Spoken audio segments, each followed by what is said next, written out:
Gloire à Dieu. Gloire à Dieu. Gloire à Dieu. Oui, Seigneur.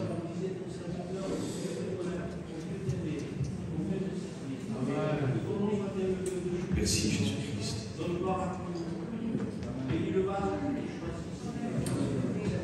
Dieu de gloire.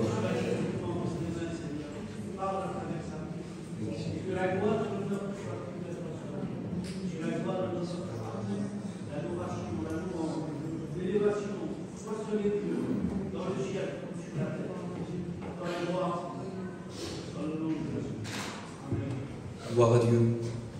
Que Dieu soit béni, mes frères et sœurs, ce matin.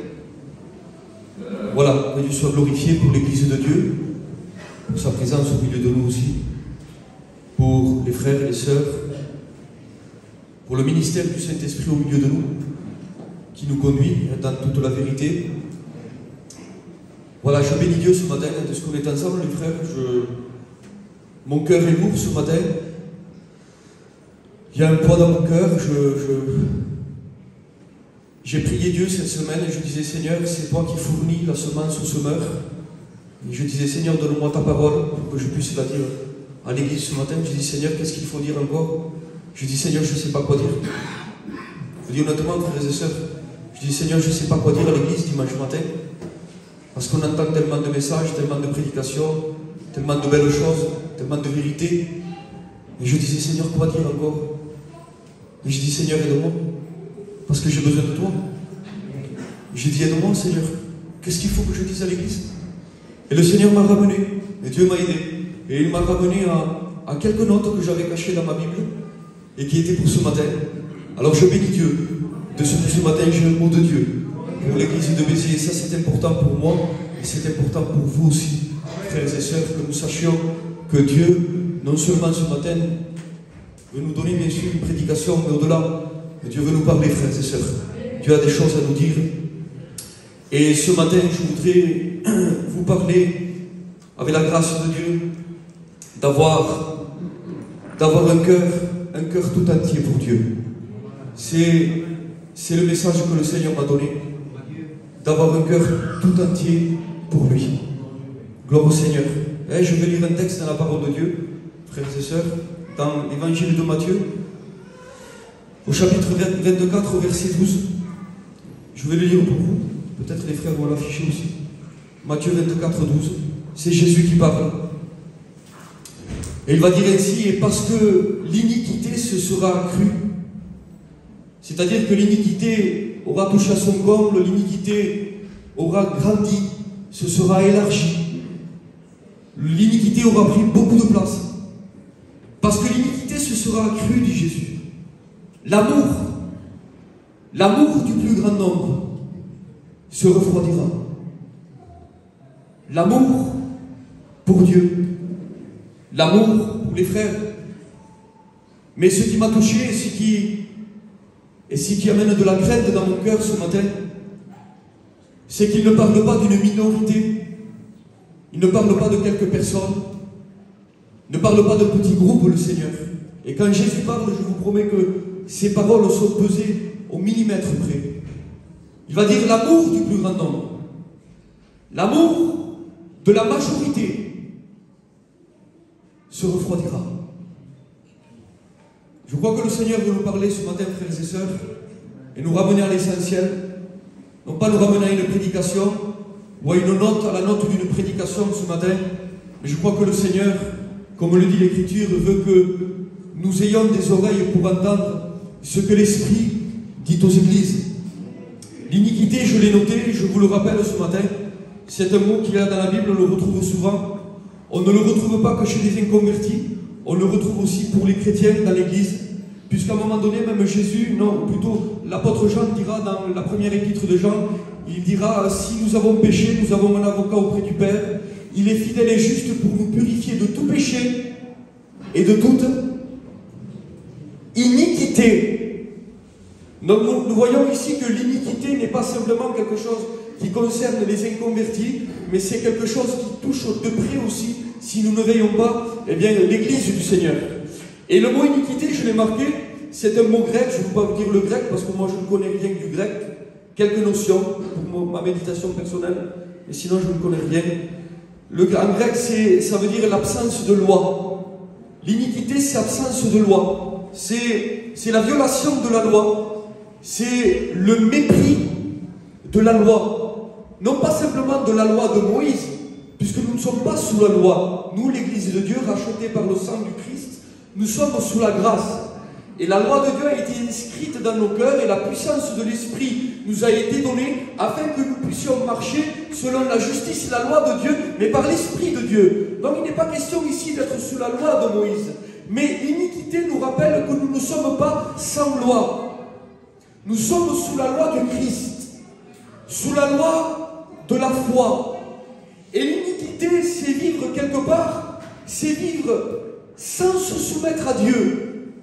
C'est confesser la chrétienté, c'est confesser être un chrétien, c'est venir à la réunion, c'est écouter des prédications, c'est avoir un comportement évangélique sans toutefois se soumettre à Dieu. C'est ça l'iniquité.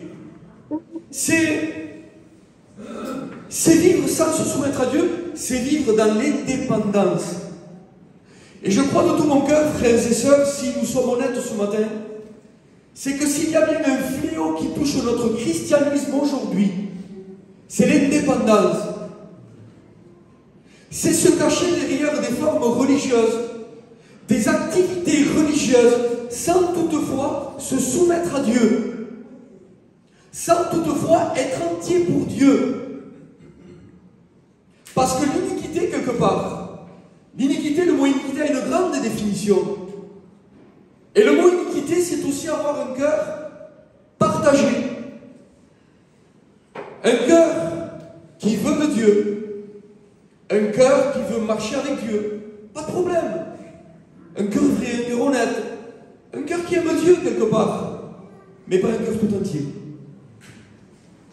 Un cœur partagé. Un cœur mitigé, indépendant. Un cœur qui dit Amen, mais qui dit Seigneur, je vis quand même un peu. J'ai besoin de vivre un peu comme je veux, avec ton aide. Ça, c'est l'iniquité. Et je relis ce qu'a dit Jésus, parce que l'iniquité se sera accrue. L'amour du plus grand nombre se refroidira, parce que lorsque nous laissons place à l'iniquité dans notre vie, l'amour pour Dieu diminue. Et inversement, frères et sœurs, lorsque l'amour pour Dieu diminue, l'iniquité s'accroît aussi. Frères et sœurs, ce matin, je voudrais, puisque je me dois de le faire, rappeler à l'Église que Dieu nous aime, frères et sœurs. Et qu'il nous aime d'un amour vrai. Et que ce qu'il attend de nous, c'est un cœur tout entier. Pas à trois quarts, ni à moitié. Dieu veut mon cœur et votre cœur tout entier. Vous êtes d'accord avec ça, les frères? Il va falloir que ce matin nous laissions la parole de Dieu nous éclairer. Amen. Que nous ne soyons pas ou que nous ne sentions pas offensés par la parole de Dieu, mais que nous soyons devant la lumière et dire Seigneur, si ce matin j'ai besoin d'être convaincu, eh bien convainc-moi. Que nous ne soyons pas trompés nous-mêmes, frères et sœurs, que je ne sois pas trompé moi-même par mes propres pensées ou par de faux raisonnements. Dieu veut un cœur entier. Et Jésus va dire à ses contemporains dans l'évangile de Matthieu chapitre 22, tu aimeras le Seigneur ton Dieu. Donc il est question d'amour, parce qu'avec Dieu c'est une question d'amour. Pas de religion, pas premièrement de réunion. C'est un cœur que Dieu veut. Frères et sœurs, tout est là. Et lorsque le cœur n'y est plus, je vous promets, il n'y a plus rien. Et lorsque le cœur est à moitié ou à trois quarts, il y a des problèmes, et nous allons le voir tout à l'heure. Jésus va dire, tu aimeras le Seigneur ton Dieu de tout ton cœur, premièrement, de toute ton âme, et de toute ta pensée.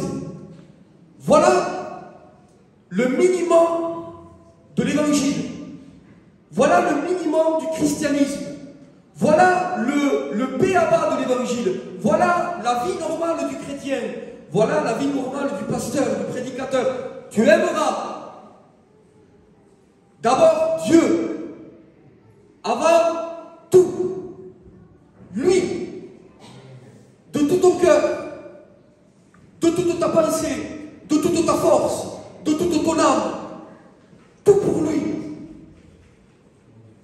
Parce qu'il est la vie.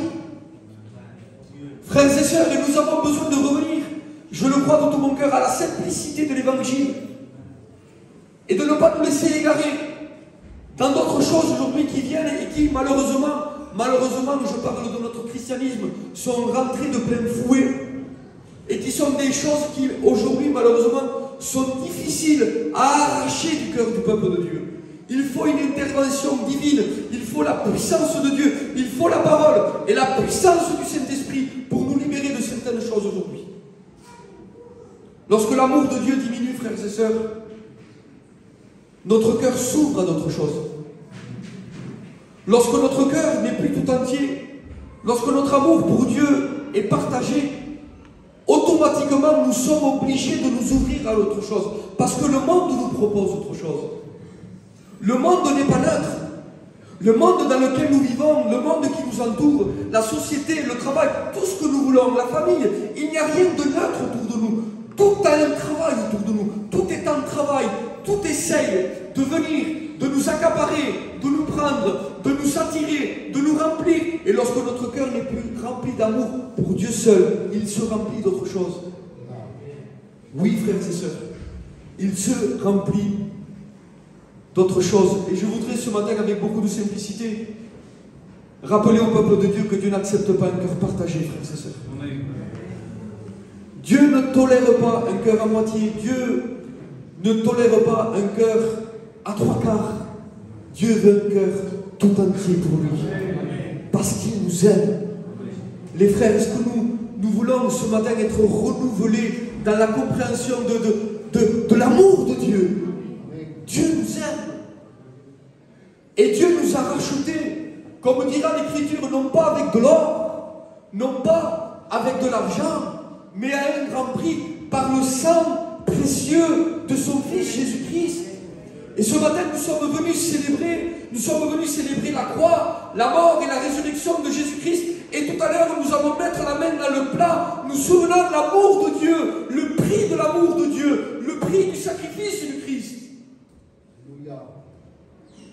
Mes frères et sœurs, notre vie doit correspondre à ce que nous allons faire tout à l'heure.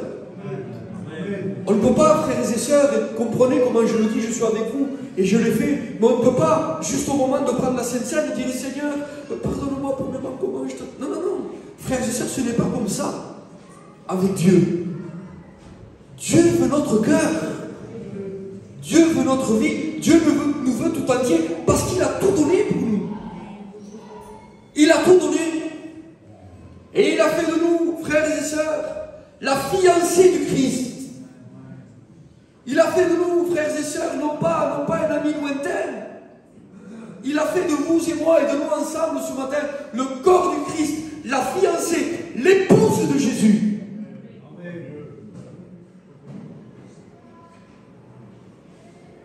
Et parce qu'il a fait de nous l'épouse de Jésus, Dieu n'accepte aucun partage de notre cœur. Dieu ne veut que pour lui. Est-ce que nous comprenons cela ce matin, frères et sœurs? Vous savez, ça paraît banal, ça paraît oui, c'est vrai, amen. Écoutez bien, frères et sœurs, ce matin. Si nous ne sommes pas tout entiers pour Dieu, on va avoir des problèmes bientôt. Frères et sœurs, très bientôt. Je vous promets que c'est vrai. Je vous promets que c'est vrai, frères et sœurs. Parce que de la même manière, frères et sœurs, ne soyez pas scandalisés, s'il vous plaît, ce matin, par certains mots, parce que je vais m'appuyer sur la parole de Dieu. Mais de la même manière qu'un époux, qu'un mari ne veut sa compagne que pour lui, Dieu ne nous veut que pour lui. De la même manière qu'une épouse ne veut son mari que pour lui, que pour elle, Dieu, Jésus, ne nous veut que pour lui. Et il ne tolère, les frères, les sœurs, il ne tolère aucun mélange. Dieu n'accepte pas le mélange. Dieu est pour nous, Dieu est de notre côté, Dieu veut nous aider. Il y a la grâce de Dieu, il y a le sang de Jésus, il y a l'Esprit de Dieu. Et avec tout ça, frères et sœurs, Dieu ne tolère aucun mélange. Aucune partie de notre cœur pour le monde. Aucune partie de notre vie, de notre foyer, avec le péché. Dieu ne tolère pas que ses enfants, Dieu ne tolère pas que son épouse vive à la manière des païens. Aujourd'hui, frères et sœurs, il ne s'agit pas simplement de se livrer au péché. Non pas de ça ce matin. Frères et sœurs, mais combien d'entre nous aujourd'hui, combien dans l'église, combien dans le christianisme, ne se livrent pas au péché, mais quelque part, combien ils vivent comme les païens? Combien aujourd'hui se conforment à l'identité du monde? Combien aujourd'hui parlent comme le monde, travaillent comme le monde, font ce que fait le monde, ont les loisirs du monde? Dieu veut que nous lui soyons fidèles, frères et sœurs. Parce que notre Dieu, le Dieu que nous prêchons ici, le Dieu de la Bible, c'est un Dieu jaloux. Vous comprenez? C'est un Dieu jaloux. Jaloux d'amour pour nous. Il est jaloux pour toi. Il est jaloux. Il ne veut pas te partager. Il ne te partage avec personne. Avec rien. Tu es à lui. Nous sommes à lui. Alléluia. Quel amour. Heureusement que Dieu a ces sentiments. Imaginez-vous si Dieu nous dirait, bon, mais ça va, c'est pas très grave. Quelle horreur. Quelle peur nous aurions de ce Dieu. Le livre du Deutéronome, pour appuyer la parole que je viens de dire ici, Deutéronome chapitre 6, verset 15, nous dit, car l'Éternel ton Dieu, est un Dieu jaloux au milieu de toi. La Bible nous le certifie, nous le garantit. La Bible nous dit que Dieu est jaloux. Dieu est jaloux, frères et sœurs. Et j'utilise, et permettez-moi de le faire, s'il vous plaît, les frères, j'utilise des exemples de la vie pour que nous puissions comprendre et pour que surtout nos cœurs soient touchés ce matin. Mais imaginez quelques instants que dans un foyer marié, vous comprenez? Mais imaginez-vous que la femme dans le foyer n'aurait dans son cœur simplement, frères et sœurs, vis-à-vis de son mari, elle aurait dans le cœur 1% ailleurs. Je parle du foyer, frères et sœurs. Nous sommes un peuple gitan, mais nous sommes devant la parole de Dieu. Écoutez bien, imaginez-vous dans un foyer qu'une femme n'aurait seulement 1% de son cœur ailleurs que pour son mari. Mais imaginez-vous quelle angoisse pour le mari, quel brisement, quelle tristesse. Frères et sœurs, quelle horreur. Et vice-versa. Imaginez-vous une femme qui saurait que son mari aurait simplement 1% n'est pas pour elle, pour lui. Frères et sœurs, c'est terrible. Mais imaginez-vous, frères et sœurs, si nous, en tant qu'êtres humains, en tant qu'hommes et femmes, nous sommes capables d'avoir de tels sentiments profonds, de telles déchirures en nous, de telles souffrances, dans des situations, écoutez, terribles, mais à plus forte raison Dieu, à plus forte raison Dieu qui est saint et qui nous aime de l'amour pur. Les frères, à combien plus forte raison notre Dieu souffre-t-il quand le cœur de son Église, quand le cœur de sa bien-aimée, quand le cœur de sa fiancée, quand le cœur de son épouse n'est plus tout entier à lui. Frères et sœurs, est-ce que nous comprenons les sentiments de Dieu? Est-ce que nous comprenons les profondeurs de l'amour de Dieu? Est-ce que nous pouvons laisser le Saint-Esprit ce matin déverser les souffrances de Dieu, les entrailles de Dieu, vis-à-vis d'une Église qui n'est plus tout entière pour lui, vis-à-vis d'un ministère que son cœur n'est plus tout entier pour lui? L'apôtre Paul va Corinthiens, car je suis jaloux de vous, d'une jalousie de Dieu. Parce que je vous ai fiancé, dit Paul, à un seul époux, pour vous présenter à Christ comme une vierge pure. Je vous ai fiancé par la prédication de l'évangile, dit Paul aux Corinthiens. Je vous ai fiancé à un seul époux, à un seul mari, à un seul fiancé, à Christ. En un mot, il dit c'est à lui que vous appartenez. En un mot, il est en train de dire aux Corinthiens, Corinthiennes, votre bien-aimé ne veut votre cœur que pour lui. Qu'un seul cœur entier, débordant d'amour, par la puissance du Saint-Esprit qui nous a été donné, frères et sœurs. Il y a de nombreux exemples dans la Bible, et je vais prendre des exemples pour que nous puissions être convaincus ce matin avec la parole de Dieu. Mais à plusieurs reprises, vous savez que tout ce qui est arrivé à Israël a été écrit dans la Bible pour notre instruction, afin que nous n'ayons pas les mêmes désirs, et que nous puissions prendre vis-à-vis d'Israël, bien sûr, des exemples à retenir, mais aussi des leçons à en tirer, frères et sœurs. Et à plusieurs reprises dans la Bible, Israël a démontré de l'infidélité pour un Dieu qu'il aime, pour un Dieu qui avait fait alliance avec Israël. De la même manière que Dieu a fait alliance aujourd'hui par le sang de Jésus avec nous. Et Israël, à plusieurs reprises, eh bien, parce qu'il s'est laissé séduire, parce qu'il s'est laissé embobiner, parce qu'il n'a pas été tout entier pour Dieu, son cœur s'est détourné. Son cœur est devenu partagé, mitigé. Et je voudrais vous lire quelque chose qui est choquant pour moi, frères et sœurs, dans la parole de Dieu. Quelque chose qui est arrivé du temps du prophète Osée. Dieu a voulu partager son cœur avec son prophète et lui montrer combien Dieu était indigné quelque part. Et je voudrais vous lire ce texte, frères et sœurs, dans le livre du prophète Osée. Regardez ce qui est écrit dans le premier chapitre, les frères. Il est écrit: la parole de l'Éternel, fut adressée à Osée, fils de Béri, au temps d'Ozias, de Jotam, d'Akaz, d'Ézéchias, roi de Juda, et au temps de Jéroboam, fils de Joas, roi d'Israël. La première fois que l'Éternel adressa la parole à Osée, quelle drôle de parole, l'Éternel dit à Osée: va. Écoutez bien, les frères. Il dit: Osée, mon prophète, va, prends une femme prostituée et des enfants de prostitution, car le pays se prostitue. Il abandonne l'Éternel. Chapitre 3, je vais vite parce que je veux passer sur les mots. Quoique c'est la parole de Dieu. Chapitre 3. Et Dieu dit à Osée: l'Éternel me dit Osée, va encore et aime une femme aimée d'un amant et adultère. Aime-la.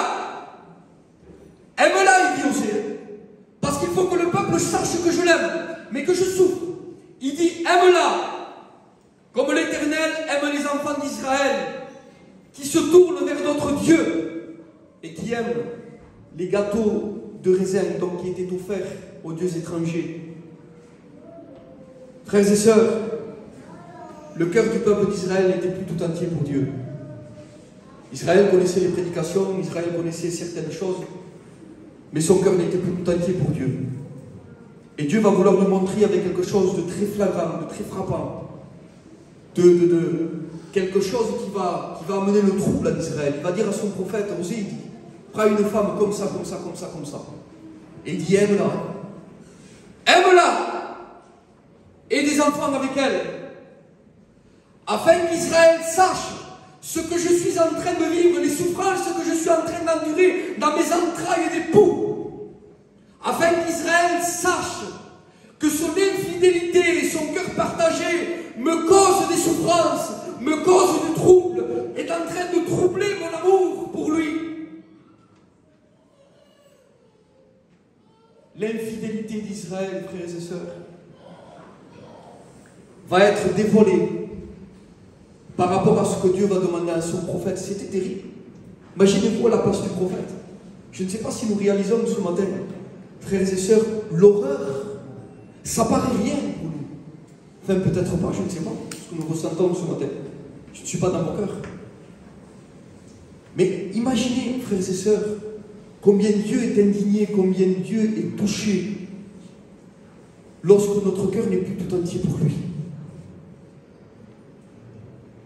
Je crois qu'il ne pouvait pas aller chercher plus que de demander au prophète ce qu'il lui a demandé. En voulant dire, Israël, tu as vu le prophète? Israël, regarde le prophète, ce que je lui ai demandé. Regarde comment il vit. Et bien il dit, Israël, tu vois ça? C'est toi et moi. C'est toi et moi. C'est ce que tu me fais vivre, Israël. C'est ce que tu me fais souffrir. Ton cœur n'est pas entier pour moi. Ton cœur a rétrogradé. Il dit, Israël, je vais te convaincre par une image forte que tu n'es plus tout entier à moi. Mais je vais te prouver aussi que malgré cela, je t'aime. Je t'aime. Et Dieu te dit, je t'aime ce matin, Église du Seigneur.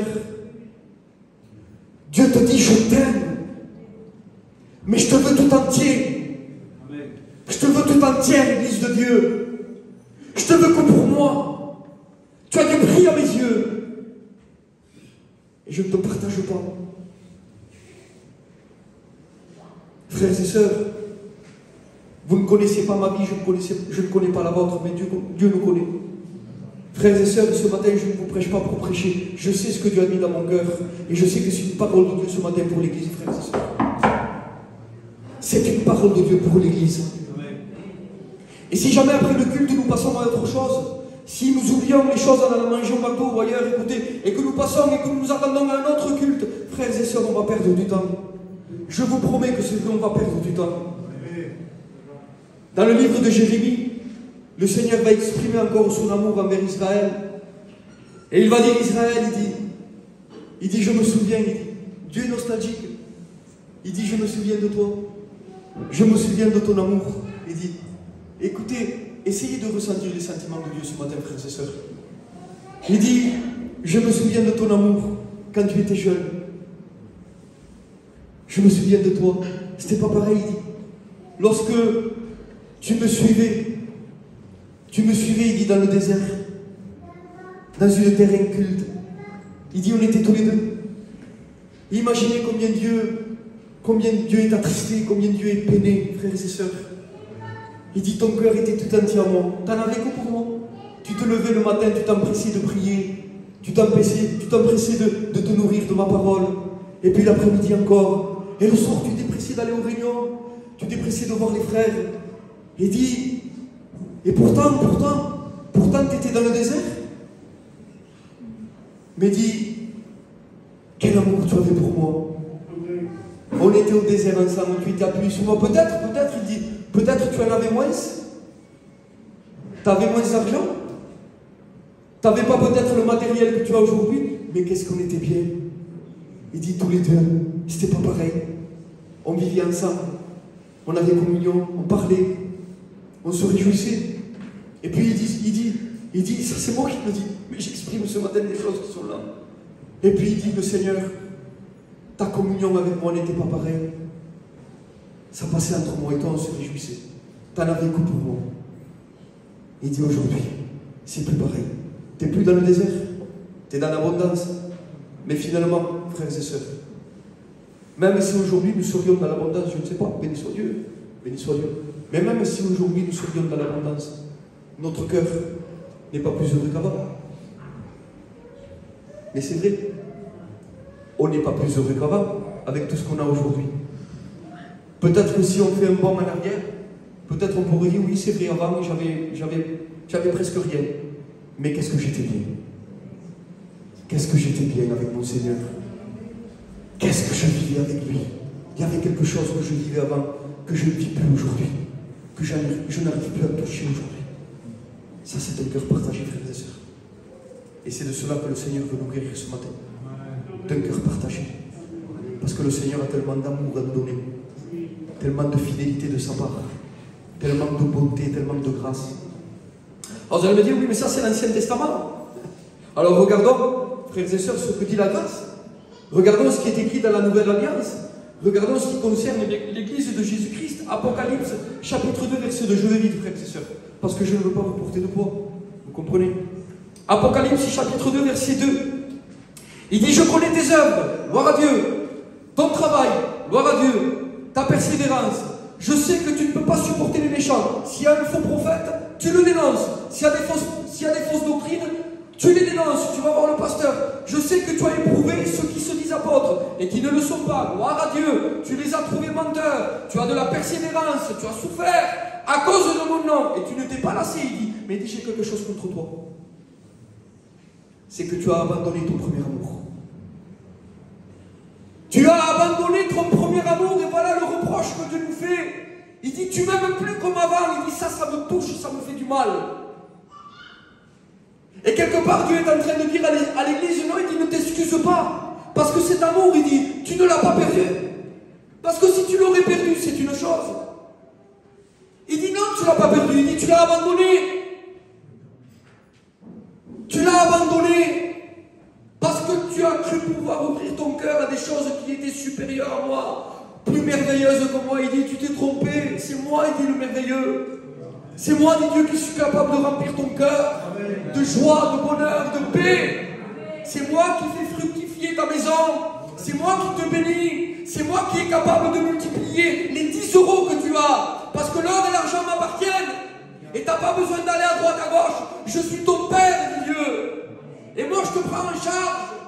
Tu n'as pas besoin d'être partagé. Je t'aime, dit Dieu. Est-ce que vous comprenez, frères et sœurs? Est-ce que vous comprenez ce matin ce que Dieu veut nous dire? Amen. Tu as abandonné ton premier amour.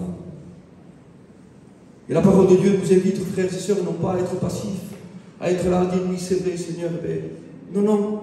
Frères et sœurs, il va falloir que nous nous mettions à l'œuvre, que nous nous mettions en action, que nous prenions des décisions ce matin, frères et sœurs, parce que ça peut devenir trop tard. Et je voudrais vous lire ce que je fais vite, frères et sœurs. Regardez ce que l'Écriture nous dit.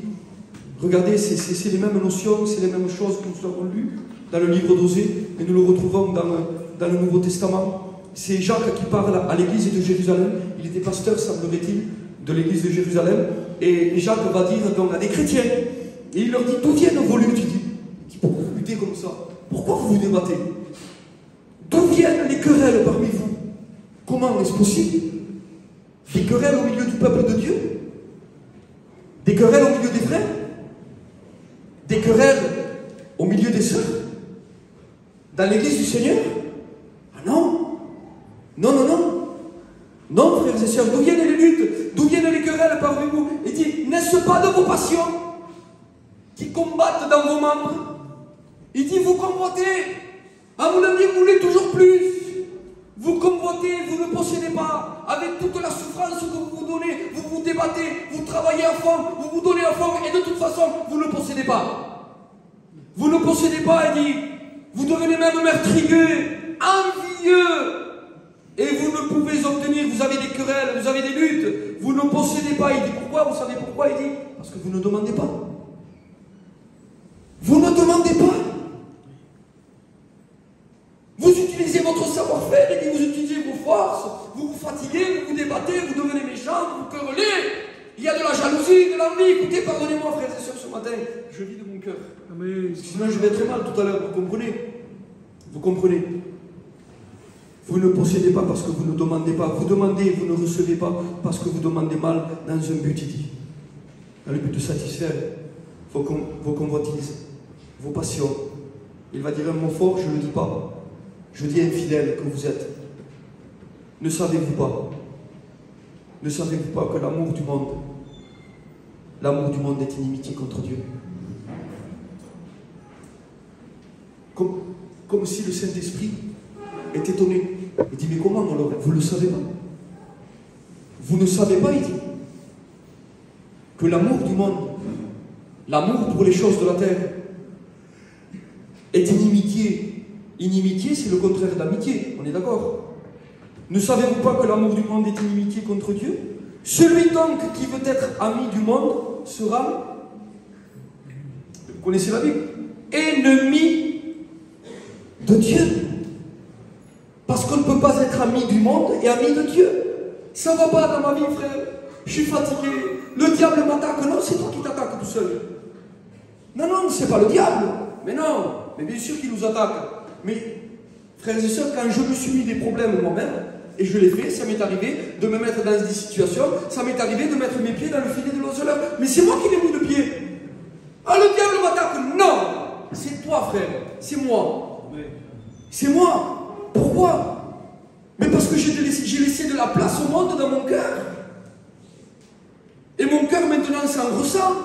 Mon foyer s'en ressent. Mes enfants s'en ressentent. Et quand je viens à l'église, je le fais ressentir à l'église aussi. Parce qu'on ne peut pas être ami du monde et ami de Dieu parce que nous ne sommes pas de ce monde, les frères. Mais est-ce que nous allons réaliser, accepter par la foi la parole de Dieu que nous ne sommes pas du monde, nous ne sommes pas d'ici-bas, et le monde n'a rien pour toi, rien du tout. Celui qui a tout, c'est ton Dieu. C'est ton Dieu qui t'aime. Alléluia. Épître de Jean, n'aimez pas le monde, ni les choses qui sont dans le monde. Si quelqu'un aime le monde, l'amour du Père n'est pas en lui. Parce qu'on ne peut pas aimer correctement Dieu et aimer le monde, frères et sœurs. On ne peut pas. Croyez-vous que l'Écriture parle en vain? C'est avec jalousie. Regardez à nouveau la jalousie de Dieu. C'est avec jalousie que Dieu chérit l'esprit qu'il a fait habiter en nous. Frères et sœurs, nous avons besoin de revenir à Dieu. J'ai besoin avec vous.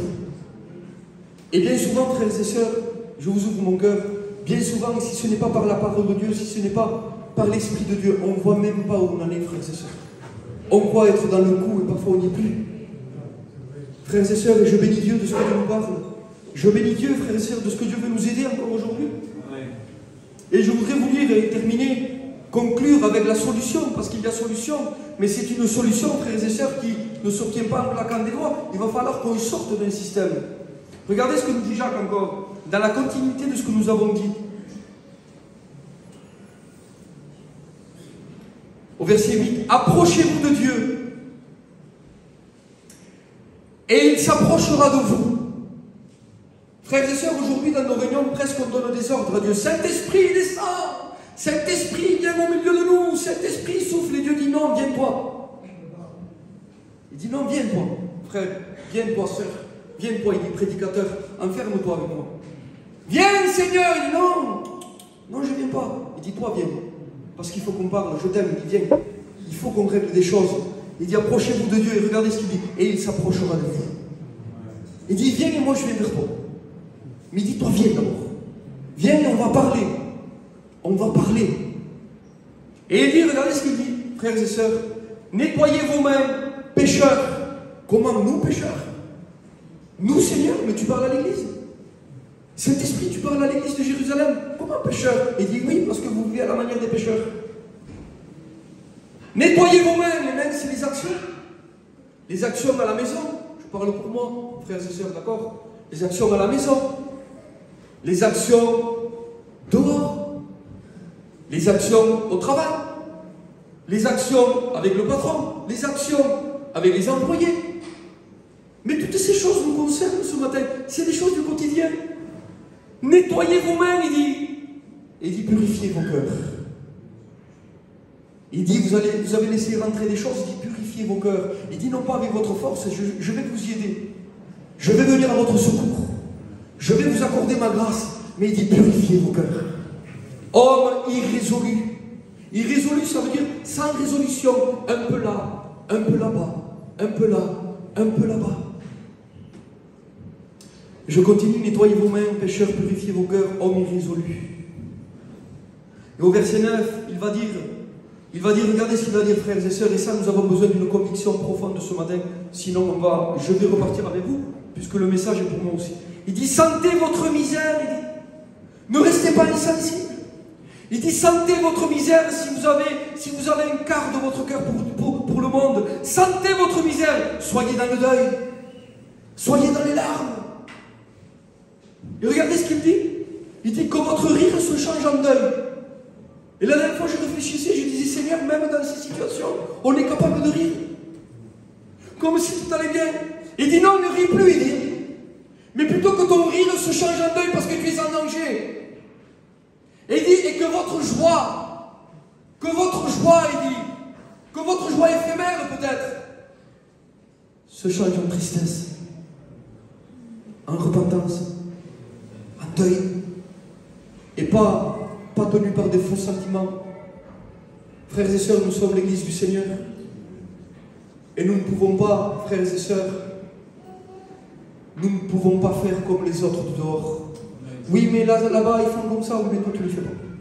Oui, mais moi, je ne suis pas convaincu de ça, mais lis ta Bible. Oui, mais mon frère, il faut avoir des convictions, lis la Bible. Moi, quand j'ai pas de conviction, des fois, il y a des choses, des opinions, je n'ai pas de conviction. Ça peut arriver qu'on ait des opinions différentes. Lis la Bible. Vous allez voir que les convictions viennent après. Vous allez voir comment ça vient. Oui, mais mon frère, tu sais, il faut être équilibré quand même. On est très équilibré, frère et sœurs, je vous promets. Quand c'est dans notre côté. Comment ça équilibré? Non. Nous ne nous appartenons pas. Nous ne sommes pas à nous. Nous sommes le temple du Saint-Esprit. Frères et sœurs, que Dieu a fait habiter en nous. Nous sommes l'épouse de Jésus. Et bientôt, Jésus va venir chercher son église. Une église pure, sans rides, sans taches. Une église tout entière pour lui, avec un cœur pour lui, avec un cœur qu'il aime. Et c'est la volonté de Dieu. Frères et sœurs, ce matin, au verset 10, il est écrit, et ça va être de la responsabilité de chacun. Humiliez-vous devant le Seigneur. Humiliez-vous devant Dieu. Humilie-toi, prédicateur. Et il vous élèvera. Voilà, frères et sœurs, ce matin, ce à quoi le Seigneur nous appelle, à nous humilier. Oh, n'essayons pas de nous repentir ce matin, frères et sœurs, non, non. Je vais vous dire ma prière, tous ces jours-ci, c'est ma prière à moi. Tous ces jours-ci, je dis, Seigneur, convainc-moi. Je dis, convainc-moi, parce que combien de fois je me repens. Seigneur, je te demande pardon, combien de fois c'est du bout de lèvres. C'est moi ça, frères et sœurs. Je vous ouvre mon cœur, c'est filmé, ça fait rien. Ça ne me dérange pas. Mais combien de fois, frères et sœurs, Seigneur, je te demande pardon, oui, du bout de lèvres. Non.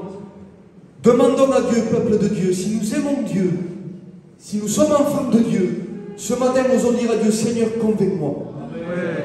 Seigneur, montre-moi. S'il n'y aurait seulement qu'une parcelle de mon cœur qui se soit détaché de toi, Seigneur, je veux revenir à toi. Je veux m'humilier devant toi, afin que, non pas que la chair me relève, non, la chair ne nous relèvera jamais, non, non, non, non.